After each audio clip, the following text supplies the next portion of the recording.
Earth's first encounter with the galactic hegemony happened on a cool autumn day. Leaves turned orange and red across the Korean peninsula as people looked up at the strange objects in the sky. These weren't meteors or satellites. They were ships. Alien ships. Commander Ju Park fixed her uniform one last time before stepping onto the field. All around her, soldiers and diplomats prepared for their guests. Some looked scared, others excited. Ju felt both. "Remember your training," she whispered to herself as the first ship touched down. It was bigger than any human aircraft, shaped like a teardrop with strange markings along its metallic surface. The ground shook as it landed. A door opened in the side of the ship. Light poured out, temporarily blinding the human delegation. When Ju's eyes adjusted, she saw them for the first time, the aliens of the galactic hegemony. They were tall, much taller than humans, with 4 arms and skin that shimmered like oil on water. Their heads were narrow with 3 eyes arranged in a triangle. The leader wore elaborate armor with symbols that probably showed its rank. "Stand firm," Ju told her team as the aliens approached. She stepped forward as Earth's representative. The alien leader towered over her. Its 3 eyes blinked in different patterns as it studied her. Then a device on its chest lit up. "We welcome Earth to the greater galactic community," said the alien, its words translated by the device. "I am Commander Vex of the galactic hegemony. Your species shows potential." The way Vex said potential made it clear what the alien really thought. It was like an adult talking to a small child. Ju noticed how Vex's upper arms moved in a dismissive way, as if brushing away something small and unimportant. Ju bowed slightly, keeping her face calm. "We are honored to join the galactic community. Earth welcomes peaceful contact with our cosmic neighbors." The meeting continued for hours. The aliens showed technology beyond human understanding. They talked about their empire spanning thousands of stars. They mentioned other species who had joined them, but Ju noticed they never truly explained how their ships worked or answered direct questions about their weapons. Later that evening, Ju met with Admiral Hannah Kim in a secure room deep beneath the government complex. Maps and screens covered the walls. Military officers and scientists waited for their report. "So," asked Hannah, her eyes sharp and focused, "what do you think of our new friends?" Ju removed her formal jacket. "They're not our friends." "I agree," said Hannah, pacing the room. "They're treating us like children. Did you see how they refused to discuss propulsion technology? They showed us their ships but explained nothing important. They called us promising and developing." Ju added, "Those aren't words you used for equals." A scientist raised his hand, "But their technology is amazing. The medical devices alone could save millions of lives. If they choose to share them," Hannah pointed out. "Notice how they only showed us things, but offered to give us very little." Over the next week, more ships arrived. The aliens established a base and began meeting with world leaders. They'd brought gifts, medical devices that could cure certain diseases, food production systems that worked in any climate, and clean energy generators. But each gift came with restrictions. Humans could use them, but not study how they worked. "They see us as primitive," Ju told Hannah as they watched news reports of people celebrating the aliens' arrival. "But that might be to our advantage." "How so?" asked Hannah. "If they think we're simple, they won't watch us carefully. We can learn more if they underestimate us." The hegemony's real intentions became clear during the formal treaty signing. They designated Earth as a protectorate, a fancy word that meant humans would follow alien rules. Earth would receive guidance and protection in exchange for allowing the hegemony to extract resources. When some leaders questioned these terms, the aliens simply displayed their military power. Thousands of warships appeared in orbit overnight. The message was clear: accept these terms or face consequences. World governments signed the treaty. What choice did they have? The hegemony ships could destroy Earth's major cities in minutes. Trade restrictions followed. Humans could only buy certain technologies from the hegemony. Anything that could be used for advanced space travel or weapons was forbidden. Meanwhile, the aliens began mining operations in the Arctic, the Sahara, and the ocean floor. They took rare minerals and paid almost nothing for them. In her office, Admiral Hannah looked at satellite images of the alien mining operations. "They're taking everything valuable," she said to Juwu, "and giving us toys in return." "The people don't see it that way," Juwu replied.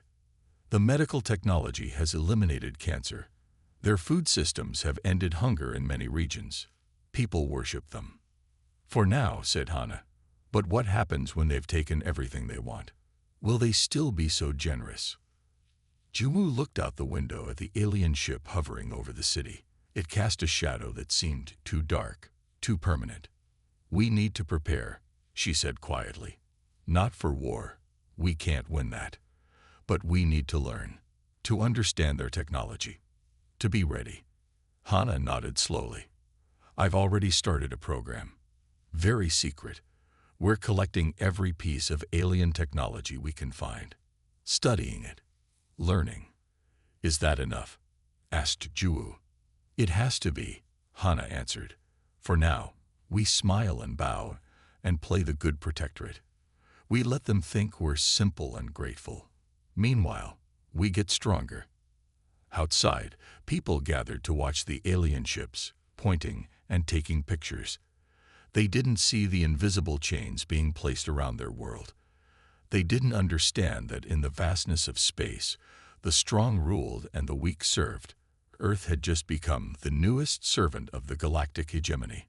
But in secret labs and hidden facilities around the world, humans began working, learning, adapting. The hegemony thought humans were weak, but they hadn't yet learned humanity's greatest strength, the ability to overcome impossible odds. The waiting game had begun. 5 years had passed since the galactic hegemony's arrival on Earth. The initial excitement had faded. Now humans lived under strict alien rules that limited their growth and freedom. Dr. Taehyun Kang wiped sweat from his forehead as he worked deep underground. The laboratory was hidden beneath an old factory outside Seoul. The air was cool, but Taehyun always sweated when running the final tests. Too much depended on his work. "Run simulation 47 again," he told his assistant, Minji. "Change the attack pattern." Minji nodded and entered new commands. On the large screen, dots representing ships moved in complex patterns. Blue dots for human ships, red for hegemony vessels. The simulation showed a battle between the two forces. For years, Taehyun had worked on Project Prometheus. Very few people knew about it. The project had one goal: to find a way for humans to fight back against the technologically superior hegemony. "Look at that," Minji said, pointing to the screen. The blue dots were moving in unexpected patterns. Instead of fighting as individual units, they flowed like water, adapting to every move the red dots made. When the red dots attacked, the blue dots scattered, then reformed in new positions. One by one, the red dots disappeared from the screen. Taehyun smiled. "The AI is learning. It's developing new tactics." Unlike traditional battle computers, Taehyun's system could think creatively. It could learn from mistakes and adapt in real time. This was something the hegemony didn't seem to have. Their technology was advanced, but rigid. "Admiral Kim needs to see this," Taehyun told Minji as the simulation ended with a human victory. "We're finally making real progress." Minji looked worried. "Do you think it's enough? The hegemony ships are so powerful." "We don't need to match their power," Taehyun explained. "We just need to be smarter, more adaptable." While Taehyun worked, problems were growing elsewhere in the solar system. Humans had established a small colony on Mars with the hegemony's permission. The aliens had allowed this because they didn't value Mars much. But now things were changing. On the Red Planet, Colony Administrator Chunho Lee received bad news. A mining ship had been destroyed near Olympus Mons. "Any survivors?" he asked the communications officer. None, sir. All 20 crew members lost. The hegemony ship claimed our vessel was in a restricted area. Junho slammed his fist on the desk. That's impossible. That area was designated for human use in the original treaty. The hegemony changed the boundaries yesterday, the officer explained. They sent a notice, 4 hours after they destroyed our ship. This was not the first such incident. 2 other human ships had been destroyed in the past month. Each time, the hegemony claimed the humans had violated some rule or boundary. And each time, those rules had been changed without proper notice. Back on Earth, Admiral Hannah Kim called an emergency meeting of Earth's Defense Council. The room was secure, regularly checked for hegemony listening devices. This is the 3rd incident this month, Admiral Kim stated, showing images of the destroyed ship near Mars. They're systematically pushing us out of our own system. General Woojin Choi shook his head. We can't fight back. Their ships would destroy our defenses in minutes. Maybe not directly, said Hannah, but we have to do something. The hegemony is becoming more aggressive. They've increased resource extraction by 200% this year. They've restricted human space travel beyond lunar orbit, and now they're killing our people. A science advisor spoke up. We believe they found something valuable on Mars, something they didn't notice before. So they changed the rules to take it for themselves, said another council member. Hannah looked at each person around the table. I've authorized a special project, something that might give us a chance. She was about to continue when her secure phone buzzed. It was a message from Dr. Taeyeon. 2 words. It works. Hannah felt hope for the first time in months. I need to show you all something. But not here. We leave tonight for a secure facility. Meanwhile, aboard the massive hegemony command ship in Earth orbit, High Commander Vex addressed his council of alien officers. The chamber was designed for their tall bodies, with 4 armed control stations and atmosphere modified to their homeworld's composition. The humans grow more defiant each day, Vex said, displaying images of protest signs on Earth. Many humans had begun speaking out against hegemony rule. Their leaders ask too many questions. They challenge our authority. Sub-Commander Zal, Vex's most trusted advisor, displayed data on a large screen. They are also studying our technology. We've detected unusual energy signatures from several locations on Earth. They reverse engineer our discarded equipment. Another officer noted. Primitive attempts, but concerning. Vex's 3 eyes narrowed. The humans were given a privileged position as a protectorate species. They should be grateful. Instead, they scheme against us. The council discussed options. Some suggested increasing the human education programs, propaganda designed to make humans more accepting of their inferior status. Others proposed stricter resource quotas. Perhaps, Vex said finally, they need to be reminded of their place in the cosmos. A demonstration of power might be necessary. Zal looked concerned. The last species that rebelled suffered greatly. Yes, agreed Vex. The human should learn from that example. As the Alien Council plotted, Dr. Taeyeon and Admiral Kim met in the underground facility. Taeyeon demonstrated the AI combat system, showing how it could potentially overcome the hegemony's superior firepower through adaptive tactics. We need more time, Taeyeon admitted. The system works in simulations, but we need to install it in actual vessels. Hannah nodded. How long? 6 months, maybe less if we work around the clock. Hannah looked at the screen, watching the simulation run again. I'm not sure we have that much time. The hegemony is planning something. I can feel it. Above them, visible through a small observation window, a hegemony patrol ship passed overhead. Its searchlights scanned the ground, looking for any sign of human resistance. The light passed over their hidden entrance, not detecting the facility beneath. Time was running out for both sides. The hegemony's patience with their human protectorate was wearing thin, and humanity's will to resist grew stronger each day. The coming conflict would determine Earth's fate for generations. The attack came on an ordinary Tuesday morning.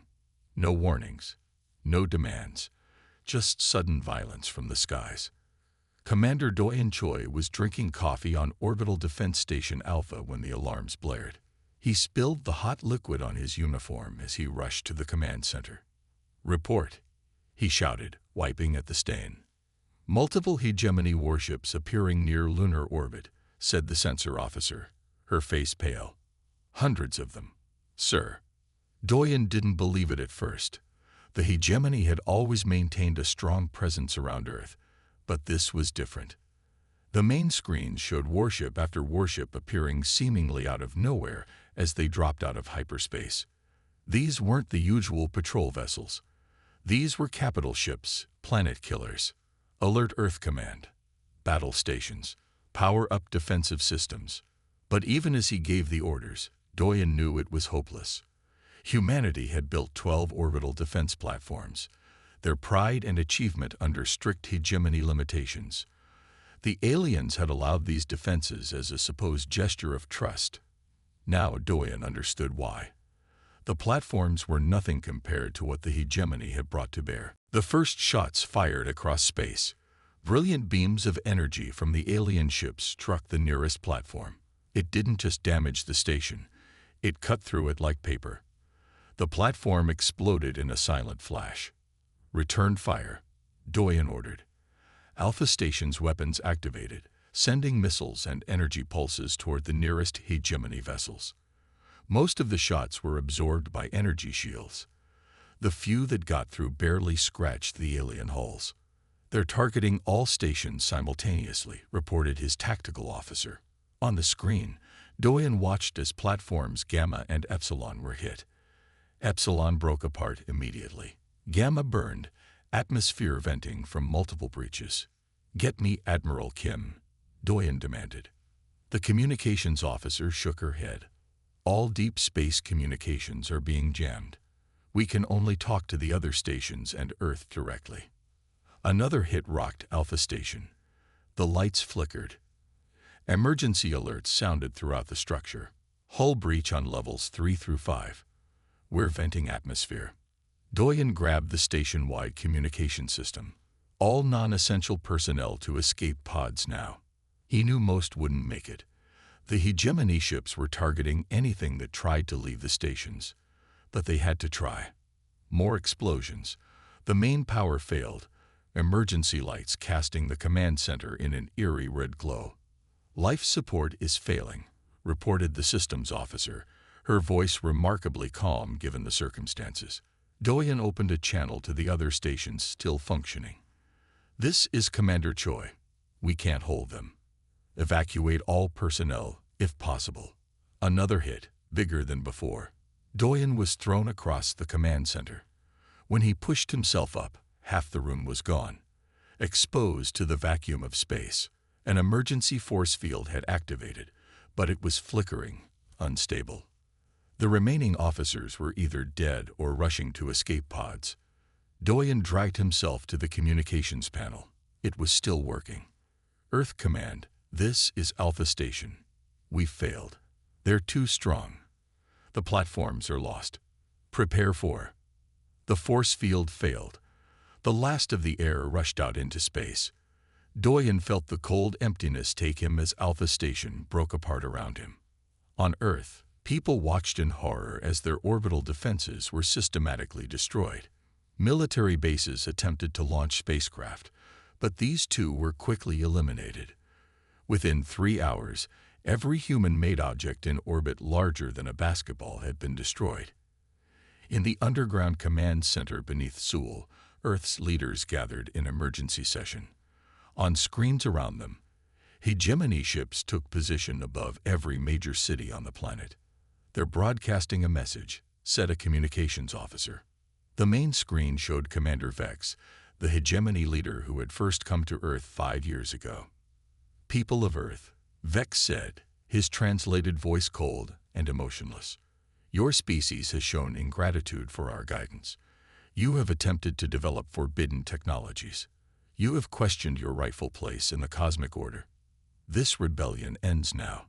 Vex explained the new reality. Earth was no longer a protectorate.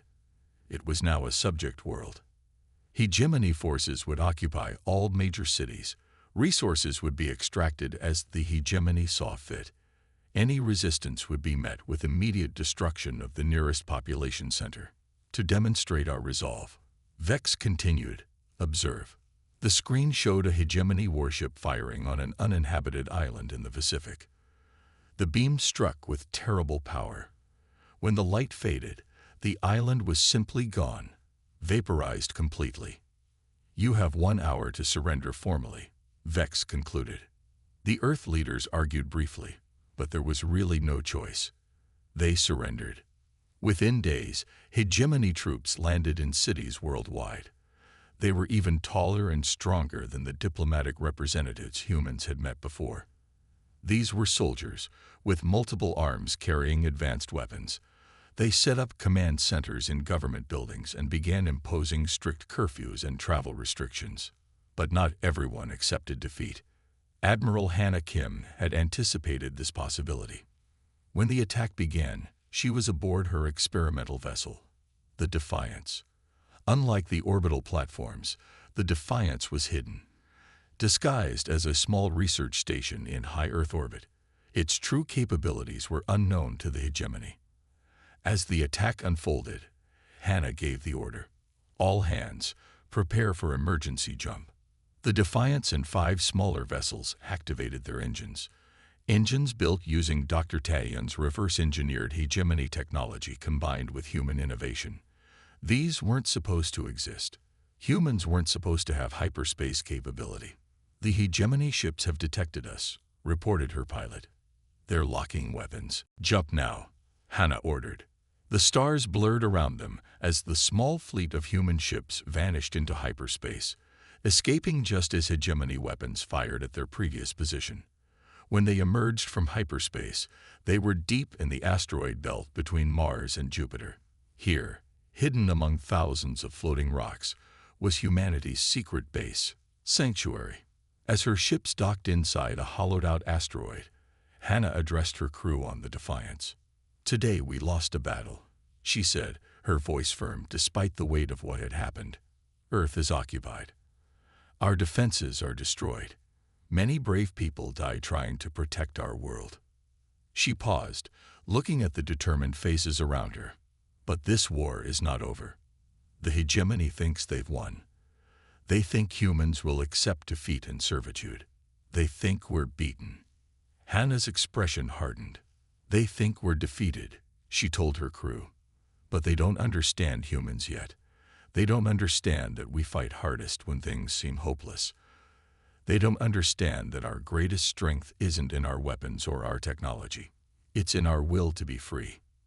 In the command center of Sanctuary, Dr. Tayyan and his team waited with their computers and equipment. Project Prometheus had survived. And now, hidden among the asteroids, they would continue their work, developing the one advantage humans had over the mighty hegemony. On the occupied Earth, people looked up at alien ships hovering over their cities and felt despair. But somewhere in the darkness of space, hope remained alive. The asteroid designated Sanctuary didn't look special from the outside. It was just one of thousands drifting between Mars and Jupiter. Inside was a different story. Humans had hollowed it out, creating a base hidden from hegemony sensors. 3 months after Earth's fall, Admiral Hannah Kim called all senior officers to the main chamber. People filed in, their faces tired but determined. Some had escaped Earth during the invasion. Others had been stationed at Sanctuary before the attack. All shared the same grim resolve. "Today we show you what we've been working on," Hannah said as the last officers took their seats. Dr. Tayyan Kang stood beside her. He looked exhausted. Dark circles ringed his eyes from countless sleepless nights, but excitement animated his movements as he stepped forward. "The hegemony believes strength comes from physical prowess and vast fleets," Tayyan explained to the gathered officers. "Their soldiers are bigger and stronger than humans. Their ships are larger and more powerful than anything we could build." He pressed a button. The lights dimmed. A holographic display lit up the center of the room, showing what looked like small spacecraft. But unlike normal ships, these were oddly shaped, some like stars, others like discs or arrows. All were smaller than standard fighter craft. But we've created something they've never imagined, Taehyun continued. These are autonomous combat drones. Each one is controlled by an adaptive artificial intelligence system. The officers murmured. One raised her hand. We've had drone technology for decades. The hegemony has better versions. Taehyun smiled. Not like these. Normal drones follow programming. These learn. They evolve their tactics in real time. Each one is connected to all the others, sharing information instantly. They function as a single organism that can split apart and reform as needed. He ran a simulation showing the drones in action. They moved in fluid patterns, unlike anything the officers had seen before. When attacked, they didn't just evade. They adapted, finding new ways to approach their targets. The hegemony AI systems are powerful but rigid, Taehyun explained. They follow predefined patterns. Our system creates new patterns constantly. It learns from every encounter. Admiral Kim stepped forward again. We've built hundreds of these drones already, with more in production. They're small and use minimal resources. Most importantly, they don't need human pilots. She looked around the room, meeting each person's eyes. They believe they're fighting soldiers, Admiral Kim said. But our strength isn't in our bodies, it's in our minds. A week later, the Resistance launched its first strike. A hegemony supply ship traveled alone through the space between Earth and Mars, carrying minerals extracted from Earth. The ship's crew didn't worry about attacks. Who would dare challenge the mighty hegemony? The first sign of trouble was a small blip on their sensors, then another, then dozens. Small objects approached rapidly from multiple directions. Unidentified craft approaching, reported the hegemony sensor operator. They appeared to be drones or missiles. The captain wasn't concerned. Activate defense systems. Standard interception pattern. The hegemony ship fired energy bursts at the approaching objects. Some were hit and destroyed. But the others changed course. They moved in unpredictable patterns, making them nearly impossible to target. They're evading our targeting systems, the weapons officer shouted, his multiple arms working frantically across control panels. The drones swarmed around the ship, focusing attacks on engines and weapons systems. They didn't try to destroy the vessel, just disable it. Within minutes, the hegemony ship drifted powerless. Before the crew could send a distress signal, more drones attached to their communications array, blocking all transmissions. The attack was over in less than 10 minutes, with no human resistance fighters ever visible to the hegemony crew. From the safety of Sanctuary, Admiral Kim and her team watched the operation via secure feeds from the drones. When the supply ship was confirmed disabled, she gave her next order. Send in the boarding team. A small human vessel, hidden until now, approached the crippled hegemony ship. A team in spacesuits entered, secured the alien crew, and began transferring the cargo to their own ship. Operation complete, reported the team leader. Minimal resistance, no casualties on either side. Kim nodded with satisfaction. Release the hegemony crew in their escape pods once we're clear. Make sure they can't track our course. This was just the beginning. Over the next 2 months, similar strikes hit hegemony targets throughout the solar system. Supply ships, mining operations, small outposts, all were attacked by drone swarms that appeared from nowhere, struck with incredible coordination, and vanished before reinforcements could arrive. The hegemony couldn't understand what was happening. Their commanders had expected traditional resistance, human ships attacking their forces, but there were no ships, no pilots to target, just these strange, ever-adapting swarms. On Earth, the resistance took a different form. Min Ali had once been a computer expert at Korea's leading technology company. Now she led a network of resistance cells across Asia. Her people never engaged in direct combat with hegemony forces. That would be suicide. Instead, they gathered intelligence and sabotaged hegemony operations in subtle ways. Minna established communication with Admiral Kim using modified hegemony technology. Their signals, disguised as routine data transmissions, went undetected by alien monitoring systems. The aliens are baffled, Minna reported via encrypted channel from her hidden base beneath Seoul.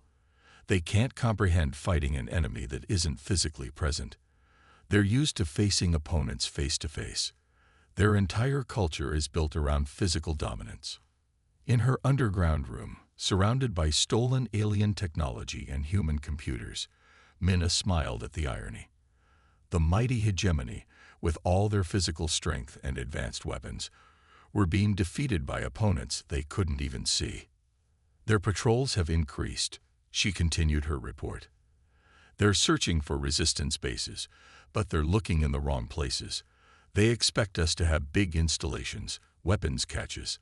They don't understand that our network exists mostly in data and small cells. Admiral Kim received the transmission at Sanctuary. Can you get access to their command communications? She asked. Already working on it, Minna replied. We've placed devices near 3 major hegemony centers. They're collecting data on troop movements and supply schedules. This information proved invaluable. Each piece of intelligence from Earth helped the drone swarms target their attacks more effectively. As weeks passed, the drones grew more efficient, learning from each encounter with hegemony forces. Dr. Taeyun continued improving the AI systems. They're evolving faster than I expected, he told Admiral Kim as they watched a swarm disable a hegemony patrol vessel near Jupiter. The system is developing tactics I never programmed. Is that dangerous? Kim asked, remembering old stories about AI turning against their creators. Taehyun shook his head. The core directive remains unchanged. Protect humans. Fight the hegemony. But the methods, those are becoming more creative. The hegemony's response grew increasingly desperate. They stationed warships along supply routes, doubled patrols around their facilities, and instituted harsh crackdowns on Earth. But they couldn't fight what they couldn't understand. Their rigid military structure was unprepared for this kind of adaptive, decentralized warfare. In the hegemony command ship orbiting Earth, High Commander Vex faced growing criticism from his superiors. How can you not defeat these primitives? Demanded the Supreme Director via holographic communication. Vex had no good answer. For the first time in his long military career, he faced an enemy that didn't behave according to any known doctrine. An enemy that seemed to think differently than any species the hegemony had encountered before. Perhaps, he thought, we underestimated these humans after all. 6 months after the invasion of Earth, High Commander Vex stood on the bridge of his massive flagship. His 3 eyes narrowed as he studied reports of another failed operation. 6 human supply ships had slipped past their blockade.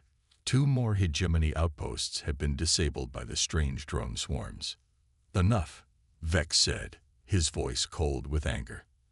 The officers around him stiffened. When the High Commander used that tone, someone usually died.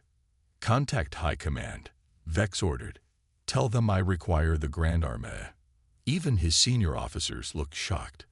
The Grand Armada was the hegemony's ultimate military force, over 1,000 warships, from massive dreadnoughts to swift destroyers.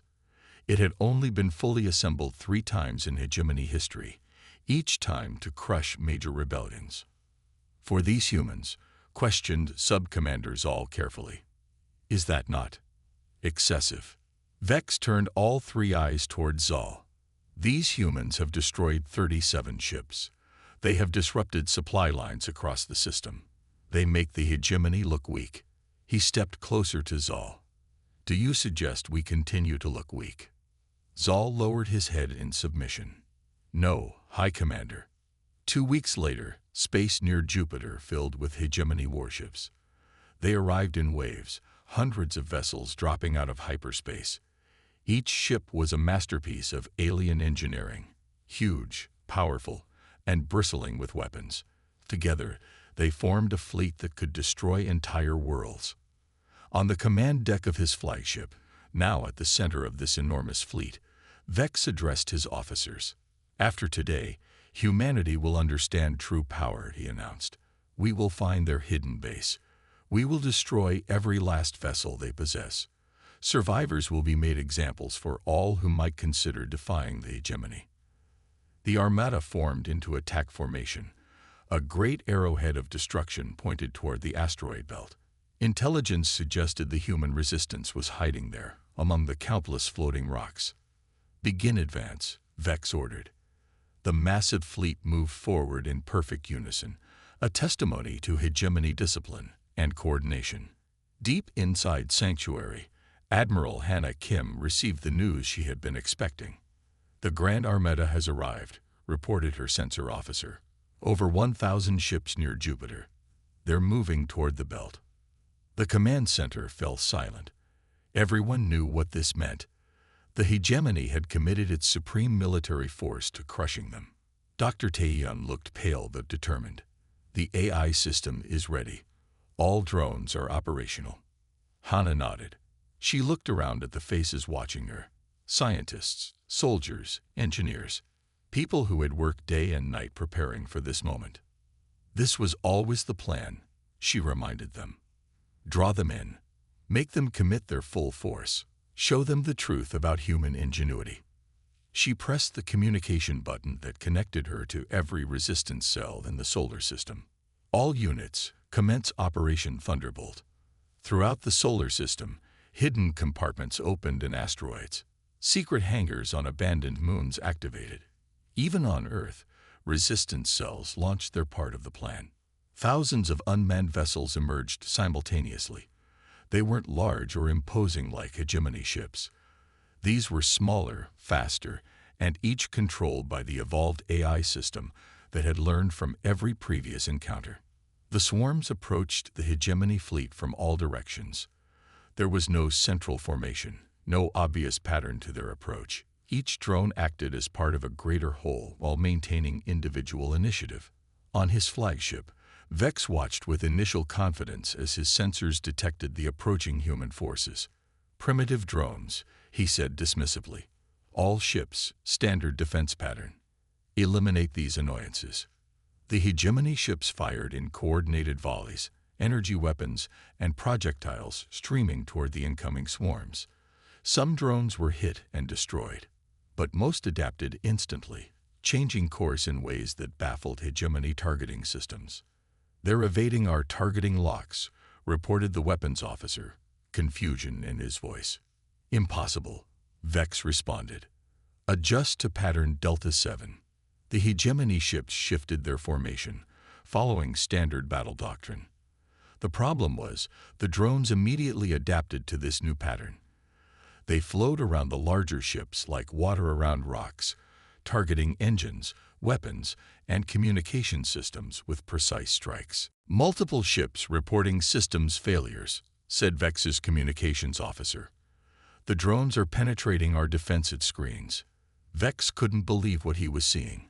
These couldn't be simple drones.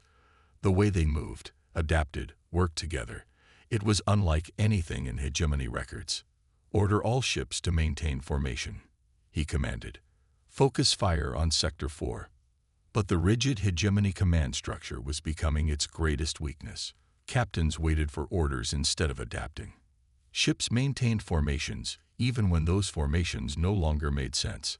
The fluid, ever-changing tactics of the human drones confused and overwhelmed them. A massive explosion rocked Vex's flagship.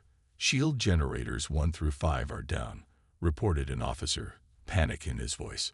More explosions followed as drones targeted key systems throughout the ship. Lights flickered. Secondary explosions echoed through the massive vessel. Impossible, Vex exclaimed as his flagship's main shields failed completely. How can primitives fight like this? Across the battlefield, similar scenes played out on hundreds of hegemony vessels. Some fought better than others, destroying dozens of drones.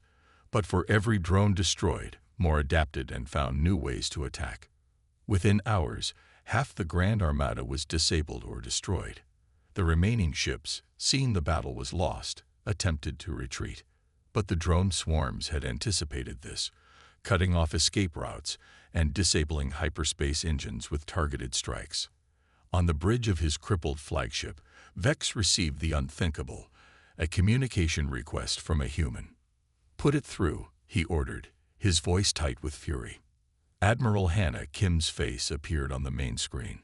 She looked calm, professional, not the gloating Victor Vex expected. "High Commander Vex," she said, "your fleet is defeated. Further resistance will only result in more casualties on both sides." Vex wanted to rage, to threaten planetary destruction. But his flagship was dead in space. His grand armada lay in ruins around him. "What do you want?" he asked bitterly. "Perhaps now we can negotiate as equals," Hannah said.